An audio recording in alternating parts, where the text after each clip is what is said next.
একদম নগদ নগদ বানানো আমড়ার এই আচারটা খাইতে কী যে পরিমাণে মজা, যারা ছোটোবেলায় আম্মুর হাতে খাইছেন বা আপনাদের আম্মুরা বানাই দিছে কিনা জানি না, কিন্তু আমার আম্মু এইভাবে বানাইতো। তো খাইতে প্রচুর পরিমাণে মজা লাগতো। তো বছরের প্রথম আমরা যেহেতু কাইটা লবণ টবণ দিয়ে সব কিছু দিয়ে খাওয়া হয়ে গেছে, এখন ওই রকমভাবে একটু আচার খাইতে ইচ্ছা করলো। তো তার জন্য আমাদের প্রথমে আমড়াটাকে খুব সুন্দর করে ধুইয়া পরিষ্কার করে নিতে হবে।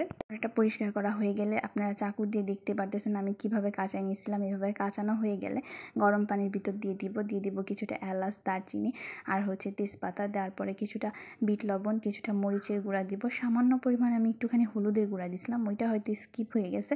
তারপর পরিমাণ মতো এখন চিনি দিয়ে দিব মিষ্টির জন্য, দিয়ে তারপর অনবরত জাল করতে করতে যখন মিশ্রণটা একদম ঘন হয়ে যাবে, চিনির মিশ্রণ যেটা, সেটা ঘন হয়ে আসার পরে যেটা বলে আচারের মশলা মানে পাঁচফোড়ন গুঁড়াটা দিয়া এখন নামাই নিব। এইটা খাইতে কি যে পরিমাণে মজা, ছোটোবেলায় তো মনে করেন একাই সব কিছু খাই ফেলতাম, মানে বানানো হইলে খুবই মজা। একবার হইলে আপনারা বাসায় বানাবেন। তো ভালো।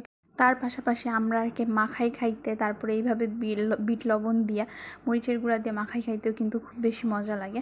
আমরা সিজন যেহেতু শুরু হয়ে গেছে, তো এখন বিভিন্নভাবে আমরা খাওয়া যায়। টক ফলগুলো খাইতে কেন জানি এমনিতেই সবারই একটু লোভ লাগে, মানে যারা ফল পছন্দ করে না তাদেরও কেন জানি টক ফলটা দেখলে, আর তার সাথে যদি একটুখানি লবণ হয় আর মরিচের গুঁড়া বা ঝাল হয়, তাইলে তো কথাই নাই। বিভিন্ন বিভিন্নভাবে খাওয়া যায়। তো এইভাবে অনেকভাবেই আমরা ট্রাই করা হয়েছে। আমি অনেকগুলো ভিডিও আপনাদের সাথে শেয়ার করছি। তো ভাবলাম যে সব ভিডিওগুলো ছোট ভিডিওগুলো একসাথে কইরা তারপর আপনাদের সাথে শেয়ার করি। তো আপনাদের কাছে কেমন লাগলো অবশ্যই জানাবেন, আর এইভাবে কে কে খান অবশ্যই বলবেন, কারণ টক ফলটা কিন্তু সবারই খুব বেশি পছন্দের ফল। তারপর এখানে আবার এবার নতুনভাবে একভাবে ট্রাই করছিলাম, সেটা হয়েছে আমরাকে ছিঁচা, মানে পাতটায় ছিঁচা একদম ভর্তা কইরা তারপরে মরিচের গুঁড়া দিয়ে তারপরে লবণ দিয়ে খুব সুন্দর করে মাখাইছিলাম। মাখায় তারপরে খাইছিলাম। এইটাও কিন্তু খাইতে খুবই মজা লাগতেছিল। মনে হইতেছিল একটুখানি যদি লবণ দেওয়া যাইতো, মানে লবণ না তেঁতুল দেওয়া যাইতো, তাইলে বেশি মজা লাগতো।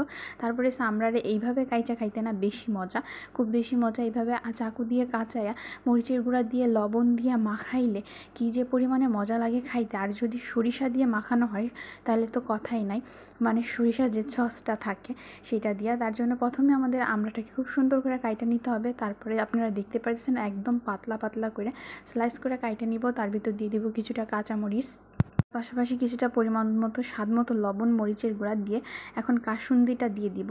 সরিষা আর কাসুন্দি তো একই, দিয়ে খুব সুন্দর করে মাখাই নিব। আর এইটা তো মনে করেন নিত্যদিন প্রায় দিনই, মানে কয়েকদিন পর পর এইভাবে বানাই খাওয়া হয়।